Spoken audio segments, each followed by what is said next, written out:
Hello everyone, I hope आप सभी gate aspirants अपनी लाइफ में कुछ बेटर करने का ट्राई कर रहे होंगे। आज के इस सेशन में हम लोग बात करने वाले हैं गेट 2024 के जितने भी क्वेश्चंस हमारे पास में वेक्टर कैलकुलस के टॉपिक से पूछे गए थे, आज हम लोग उनको डिस्कस करेंगे। इससे पहले मैंने ऑलरेडी पार्ट 1 अपलोड कर रखा है, ये हमारा पार्ट 2 है जिसमें कि हम लोग बाकी के बचे क्वेश्चंस को डील करेंगे। ठीक है, सो सेशन को स्टार्ट करने से पहले ये मेरी पर्सनल रिक्वेस्ट है आप सभी स्टूडेंट से। आप देख सकते हैं सब्सक्राइब्ड एंड नॉट सब्सक्राइब्ड वाला जो ग्राफ है वो maximum number of candidates 80% of the candidates जो हैं, स्टूडेंट्स जो हैं, वो सिर्फ चैनल पे आ रहे हैं और चैनल को सब्सक्राइब नहीं कर रहे हैं। तो ये मेरी पर्सनल रिक्वेस्ट है कि आप चैनल को सब्सक्राइब करिए। आप देख सकते हैं कि 8876 सब्सक्राइबर काउंट है। It should be around 12,000 at least. So this is my personal humble request to you that you should subscribe to the channel and also share with your friends if you like the content। ठीक है, सो session को start करते हैं हमारे पहले question के through. सो जो हमारा पहला क्वेश्चन है, ये क्वेश्चन गेट 2024 के केमिकल इंजीनियरिंग के पेपर में 2 मार्क्स के लिए पूछा गया था। क्वेश्चन काफ़ी अच्छा क्वेश्चन है ये, क्योंकि ये क्वेश्चन ना तो डायरेक्शनल डेरिवेटिव के ऊपर बेस्ड है, ना तो गॉस डाइवर्जेंस के ऊपर बेस्ड है, ना तो स्टोक्स थ्योरम के ऊपर बेस्ड है। ये क्वेश्चन लाइन इंटीग्रल का एक बेसिक सा क्वेश्चन है, बट यस इसमें जो कंसेप्ट इन्वॉल्व है वो बहुत ही कंसेप्चुअल एंड इम्पॉर्टेंट है।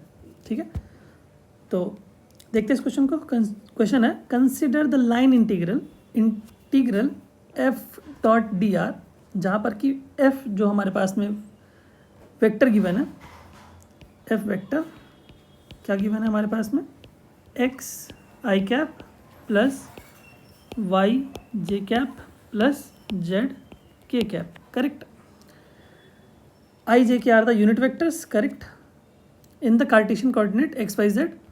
The path C is given by R T, जो हमारे पास में पाथ सी है, जो ये वाला पाथ सी है, that is closed integral cyclic integral C. तो वो जो हमारे पास में क्लोज्ड पाथ गिवन है वो सी किसके थ्रू गिवन है, r of t which is nothing but cos t i cap।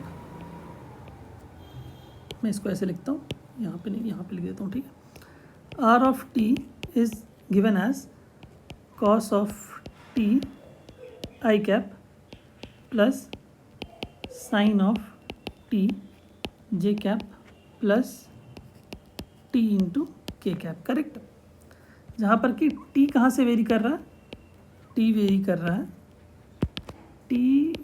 रहा है 0 to pi. Correct, so the value of the line integral, इस इंटीग्रल की value that is integral F of R into D R की dot अभी यहाँ पर। ठीक है, करेक्ट, इसकी वैल्यू क्या होगी, F vector dot D are vector. इसकी वैल्यू हमसे पूछी गई है ओवर द पाथ सी क्या होगी। तो अगर आप इसको इन जनरल सोचें तो आप कैसे अप्रोच करेंगे, तो यहाँ पर हमें एफ़ पता है, दैट मीन्स ये जो वेक्टर है एफ़ ये हमें पता है, और हमारे पास में क्या पता है हमें कि डी आर वेक्टर क्या होता है हमारे पास में, डी एक्स आई कैप प्लस डी वाई जे कैप प्लस डी जेड के कैप। सिंपल सा, तो हम लोग उसको यूज़ करेंगे। तो एफ़ वेक्टर हमारे पास में क्या है, एफ़ वेक्टर हमारे पास में है एक्स आई कैप प्लस वाई जे कैप प्लस जेड के cap. Correct, dot product with D X I cap plus D Y J cap plus, मैं इसको साइड करता हूँ, तो ये अगर मैं इसको थोड़ा सा शॉर्ट कर देता हूँ, ठीक है, ये हमारे पास में आ गया। मैं इसको साइड करता हूँ, ठीक है, और मैं इसको भी थोड़ा सा एडजस्ट करता हूँ। ठीक है, करेक्ट, तो ये आ गया हमारे पास में। तो मैंने क्या किया, डी वाई जे कैप प्लस डी जेड के कैप। करेक्ट, तो दोनों का डॉट प्रोडक्ट ले लेते हैं। तो क्या आएगा हमारे पास में, यहाँ पर आएगा हमारे पास में integral X D X plus Y D Y plus Z D Z. Dot product लेते हैं हम लोग इन दोनों के बीच में, करेक्ट। अब आप मुझे बताइए कि x की जगह पर अपन क्या पुट करेंगे, y की जगह पर क्या पुट करेंगे और लिमिट क्या पुट करेंगे। तो ये यहाँ पर मेन जो कंसेप्ट इन्वॉल्व था वो लिमिट के ऊपर था कि आप लिमिट कैसे डिसाइड करेंगे, क्योंकि आपके पास में तो लिमिट के लिए कोई वैल्यू नहीं गिवन है। दैट मीन्स आपके पास में यहाँ पर जो आप लिमिट डिसाइड करेंगे वो फैक्टर आपको नहीं गिवन है। तो यहाँ पर उसके लिए हम क्या करेंगे, तो हम लोग हेल्प लेंगे, किसका हेल्प लेंगे भैया, हम लोग लेंगे हेल्प पैरामीट्रिक सब्स्टिट्यूशन का। दैट मीन्स हम लोग सब्स्टिट्यूट करेंगे टी के टर्म्स में। आर ऑफ टी हमारे पास में गिवन है, तो हम लोग क्या करेंगे, उसको उसके टर्म्स में किसी एक वेरिएबल के टर्म में हम लोग लेके आएंगे। दैट मीन्स हम लोग कंसीडर कर लेते हैं कि ये जो हमारे पास में वेक्टर गिवन है आर ऑफ टी, इसको हम लोग पोजीशन वेक्टर मान सकते हैं। ये जो हमारे पास में वेक्टर गिवन है जहाँ पर कि एक्स कोऑर्डिनेट में क्या है, कॉस टी है, तो हम लोग एक्स को मान लेते हैं कॉस टी, ठीक है। वाई में हमारे पास में क्या गिवन है, साइन टी, वाई की जगह क्या गिवन है, साइन टी, और जेड की जगह क्या गिवन है, ओनली टी, ठीक है। तो हम लोग सब्स्टिट्यूट करेंगे x equal to cos T, Y equal to sine T, Z equal to T. इससे क्या होगा हमारे पास में कि ये जो हमारे पास में इंटीग्रल है ये क्या हो जाएगा, t के टर्म्स में चेंज हो जाएगा। और उसके बाद फिर हम लोग ये जो लिमिट हमारे पास में t के टर्म्स में गिवन है, दैट मीन्स t की वैल्यू 0 से लेकर पाई तक जा रही है, हम लोग उसको इंटीग्रल में जो अपर लिमिट और लोअर लिमिट कंसिडर करेंगे, ठीक है। तो यहाँ से अगर आप देखेंगे तो आपको मिलेगा dx इक्वल टू क्या आएगा, यहाँ से बताइए मुझे, कॉस का इंटीग्रल क्या होता है, कॉस का डिफरेंशिएशन क्या होता है, sine t d t, correct. Similarly dy equal to क्या हो जाएगा, cos of t d t. Similarly dz will be equal to dt। इस चीज़ को हम लोग क्या करेंगे, यहाँ पर यूज़ करेंगे। तो क्या आएगा बताइए, तो यहाँ पर हमारे पास में आ जाएगा इंटीग्रेशन 0 टू पाई। हमने क्यों कर दिया 0 टू पाई, क्योंकि अब सारी चीज़ें क्या होंगी, टी के टर्म्स में होंगी। तो हमने टी का लिमिट हमें डिसाइड करना पड़ेगा, तो टी का लिमिट ऑलरेडी गिवन है, that is t is 0 to pi close interval, so that's why we have used. अब हम क्या करेंगे, एक्स की वैल्यू पुट करेंगे कॉस टी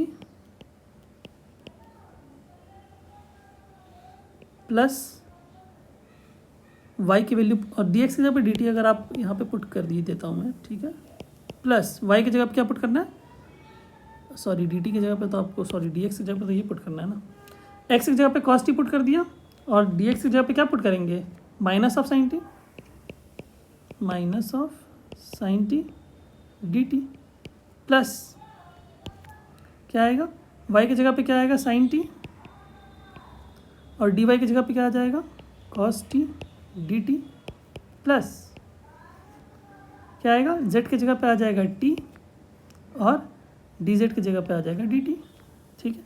तो सारी चीज़ें क्या हो गई, t के टर्म्स में हमारे पास में कन्वर्ट हो गई, इसलिए हमने यहाँ पर जो लिमिट लिया है वो लिया है t के टर्म्स में। That means 0 to pi, t की लिमिट क्या थी, 0 से पाई थी, करेक्ट। तो हमारे पास में क्या आ जाएगा यहाँ से, इंटीग्रल 0 टू पाई, ठीक है। यहाँ पर आप देख सकते हैं ये जो ये वाला टर्म से दोनों टर्म्स, ये term first term and second term दोनों में क्या है, सिर्फ माइनस साइन का फ़र्क है। दैट मीन्स ये दोनों टर्म्स कैंसिल हो जाएंगे, हमारे पास में क्या बचेगा, हमें टी डी टी। इसको आप सॉल्व करेंगे तो क्या आएगा हमारे पास में, T square by 2, limit is from 0 to pi. So pi की वैल्यू क्या होती है, 3.14, इसका स्क्वायर डिवाइडेड बाई 2, करेक्ट। तो 14 चौके, हाँ 14 का स्क्वायर करेंगे और यहाँ पे 3 का 9 पॉइंट समथिंग आएगा, तो यहाँ पे उसका आधा कर देंगे तो हमारे पास में आ जाएगा 4.92 के अप्रॉक्स आएगा, करेक्ट है। अप्रॉक्सीमेट आंसर आएगा इसका 4.92, जो कि करेक्ट आंसर है, ठीक है। आंसर में भी आई थिंक ऑफिशियल आंसर की में 4.90 से लेकर 5.1 तक आई थिंक गिवन है, ठीक है। तो इसका आंसर क्या हो जाएगा, 4.92 इज़ द करेक्ट आंसर, ठीक है। ऑफिशियल आंसर की में जो रेंज गिवन थी वो थी 4.90 से लेकर 5.10, ठीक है। इसके बीच में अगर आप कोई भी एक आंसर पुट करेंगे वो करेक्ट आंसर होगा, ठीक है। तो आपने देखा इस क्वेश्चन में हमने क्या किया, जो पैरामीट्रिक फॉर्म था टी के टर्म्स में हमने उसको कन्वर्ट करके पूरे इंटीग्रल को टी के टर्म्स में कन्वर्ट करके फिर उसके बाद हमने क्या किया, जो लिमिट थी उसका यूज़ किया, फिर उसके बाद इसको पर्टिकुलरली सॉल्व किया। बहुत अच्छा क्वेश्चन था ये, 2 मार्क्स के लिए पूछा गया था गेट 2024 के केमिकल के पेपर में। ठीक है, चलिए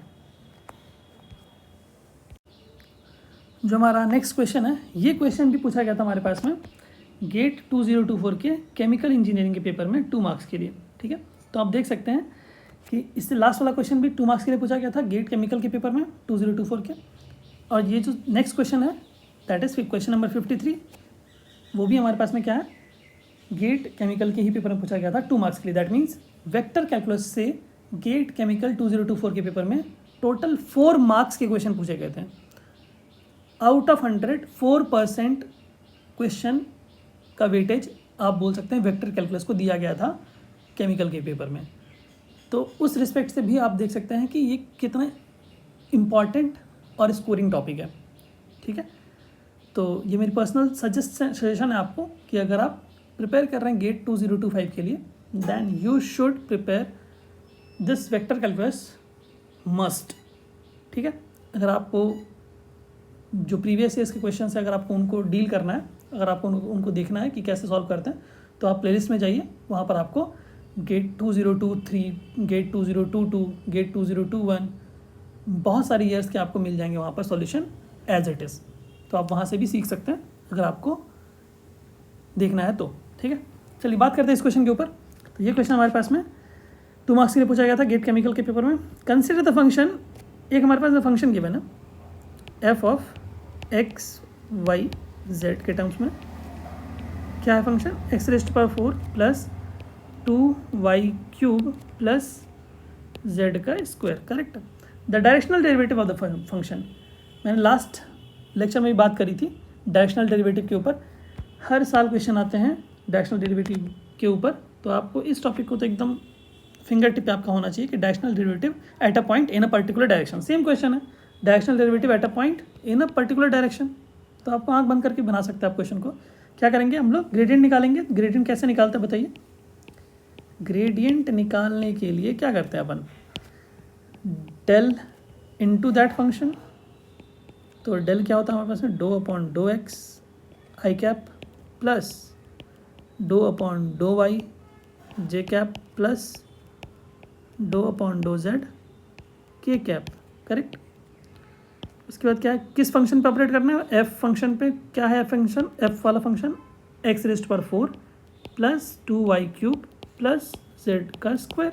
करेक्ट, अब आप बताइए इस पूरे फंक्शन को अगर मैं x के रिस्पेक्ट में पार्शियली डिफरेंशिएट करूँगा तो क्या आएगा बताइए, 4x³ आई कैप प्लस इस पूरे फंक्शन को अगर मैं y के रिस्पेक्ट में पार्शियली डिफरेंशिएट करूँगा तो क्या आएगा, अगर मैं इसको y के रिस्पेक्ट में पार्शियली डिफरेंशिएट करूँ तो क्या आ जाएगा, 6y का स्क्वायर आई जे कैप प्लस। अब इस पूरे फंक्शन को अगर मैं z के रिस्पेक्ट में पार्शियली डिफरेंशिएट करूँ तो क्या आ जाएगा, 2z के कैप। करेक्ट, अब आप मुझे बताइए किस पॉइंट पे निकालना था।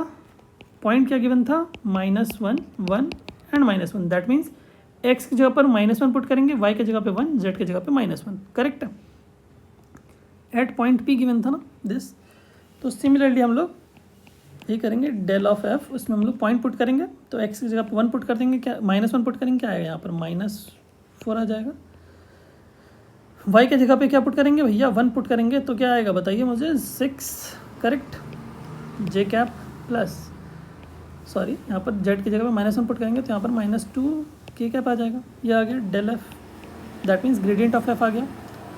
क्या करना था हमें, किस डायरेक्शन में निकालना था, उस डायरेक्शन के अलॉन्ग यूनिट वेक्टर से उसका डॉट प्रोडक्ट लेंगे। That means del of f dot product with the unit vector, जिस वेक्टर के अलॉन्ग हमें निकालना है। किस वेक्टर के अलॉन्ग निकालना है, आई प्लस जे। तो क्या हो जाएगा हमारे पास में, -4i प्लस 6j -2k। इसका डॉट प्रोडक्ट लेंगे किसके साथ में भैया, जिस डायरेक्शन में निकालना है, किस डायरेक्शन में निकालना था, i प्लस जे के डायरेक्शन में। तो i प्लस जे और उसका मैग्नीट्यूड क्या हो जाएगा i प्लस जे का, √1² plus 1 that is √2।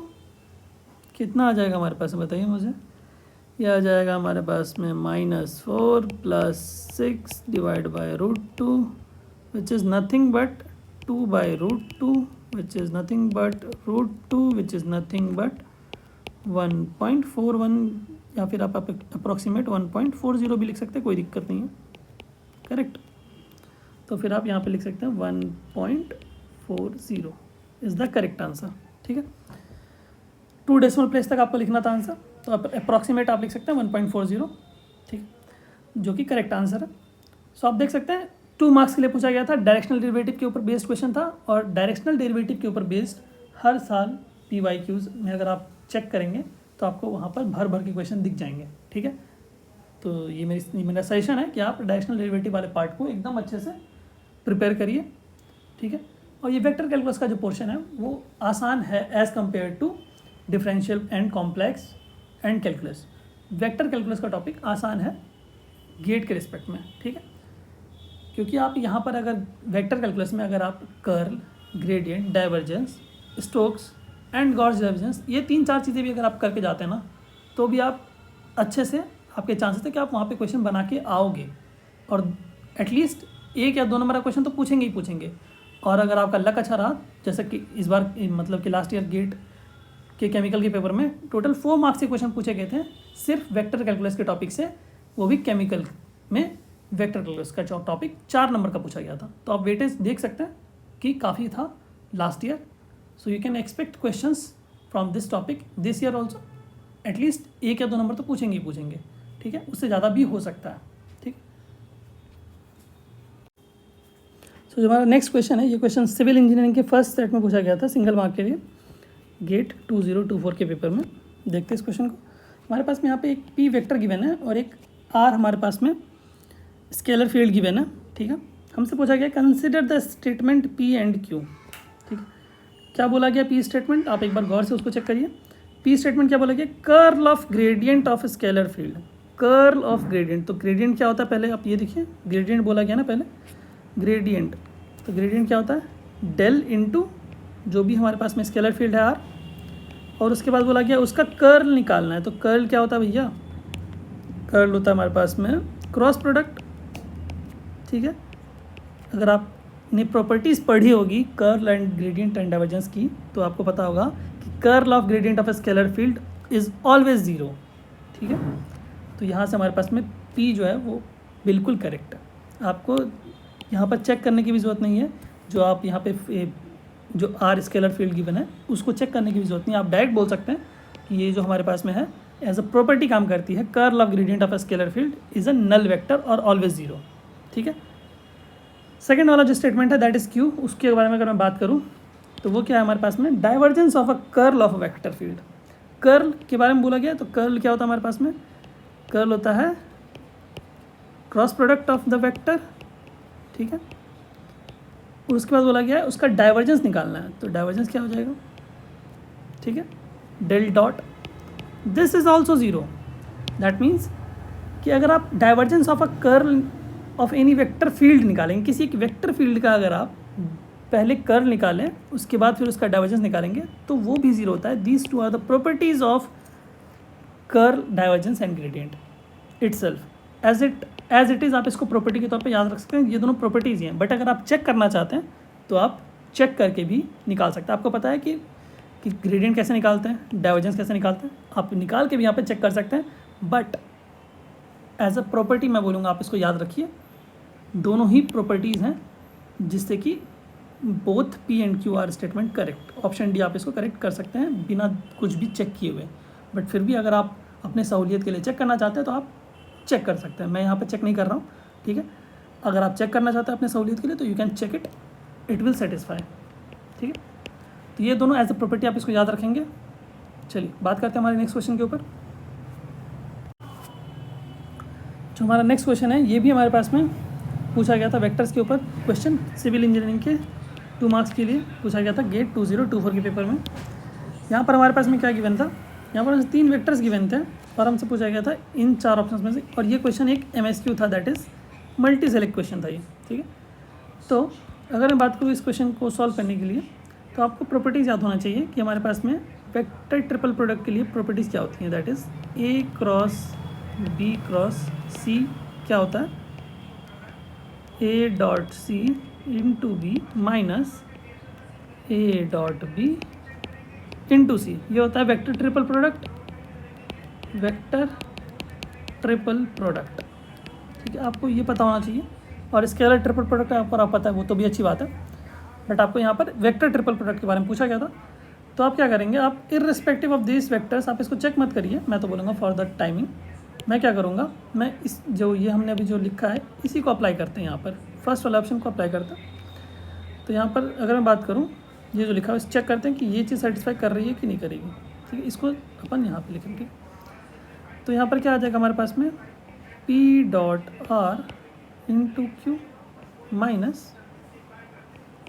P Q R, ठीक है, प्लस सेकेंड वाला पार्ट, इस वाले पार्ट को ओपन करेंगे, क्या आएगा, Q dot P into R minus Q dot R into P, ठीक है।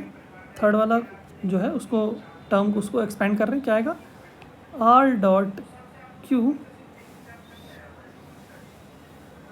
Into P minus R P dot P into Q, ठीक है।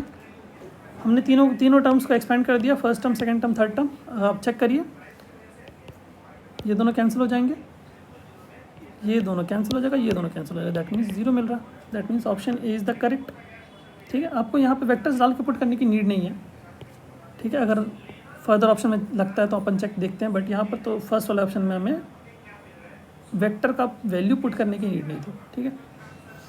उसके बाद अगर मैं बात करूँ, अगर आप यहाँ पे देखेंगे सेकंड वाला ऑप्शन जो है वो क्या है, सेकंड वाले ऑप्शन को अगर आप चेक करेंगे तो ये आप देखिए, जस्ट यही चीज़ मैंने यहाँ लिखी हुई है, दैट मीन्स ये वेक्टर ट्रिपल प्रोडक्ट है, P into R into Q, P Q into R, that means ये as it is product, as it is जो हमारी प्रॉपर्टी है वेक्टर ट्रिपल प्रोडक्ट की, वही चीज़ यहाँ पर गिवन है, दैट मीन्स ऑप्शन बी भी करेक्ट है, ठीक है। बट ऑप्शन सी जो है, वेक्टर ट्रिपल प्रोडक्ट इक्वल नहीं होते हैं जब आप उनको इस तरह से लिखते हैं, बट सिमिलरली अगर आप ये लिखना चाहते हैं A B C, that is scalar triple product, वो आपस में बराबर होते हैं, ए बी सी ए, ठीक, इस तरह से आप उसको लिख सकते हैं। बट आप वेक्टर ट्रिपल प्रोडक्ट में आप प्रॉपर्टी ये वाली नहीं लगा सकते हैं, दैट मीन्स पहले आप फर्स्ट एंड मतलब कि जो क्रॉस प्रोडक्ट है वो सेकंड और थर्ड वेक्टर्स के बीच में लगाइए, और उसके सेकंड में अगर आप फर्स्ट और सेकंड के वेक्टर्स के बीच में अगर आप क्रॉस प्रोडक्ट लगा रहे हैं तो वो वैलिड नहीं होगा, ठीक है। अगर आप यहाँ से चेक करना चाहते हैं तो चेक करके भी इसको देख सकते हैं, ये वाला वैलिड नहीं है। बट जो ऑप्शन डी है वो सिमिलर, फिर से हमारे पास में क्या है, वो प्रॉपर्टी है वेक्टर ट्रिपल प्रोडक्ट की, that is R dot P into Q is equal to Q into P into dot R, that means इन दोनों का वेक्टर प्रोडक्ट जो है पी और क्यू का, यहाँ पे आप देखिए इन दोनों का क्रॉस प्रोडक्ट है, ठीक है, इन दोनों का क्रॉस प्रोडक्ट है तो सेम मिलेगा, और उसका डॉट प्रोडक्ट अगर आप करेंगे किसी भी वेक्टर के साथ में तो सेम ही आएगा, वो भी सेम वेक्टर के साथ में कर रहे हैं तो सेम ही आएगा, that means option D is the correct one. यहाँ तो बेसिक लॉजिक से ये भी आपको समझ में आ रहा है कि ये जो ऑप्शन डी है वो करेक्ट है, ठीक। आई होप ये जो क्वेश्चन था वो आपको क्लियर हुआ होगा। अगर आपको कोई भी डाउट होता है तो आप क्या कर सकते हैं, कमेंट बॉक्स में हमें कमेंट करके बता सकते हैं, ठीक है। Thank you so much, thank you. और ये मेरी पर्सनल रिक्वेस्ट है आप सभी स्टूडेंट से कि आप चैनल के लिंक को सब्सक्राइब करिए और अपने फ्रेंड्स के साथ में शेयर ज़रूर करिए, ठीक है। Thank you so much everyone, thank you.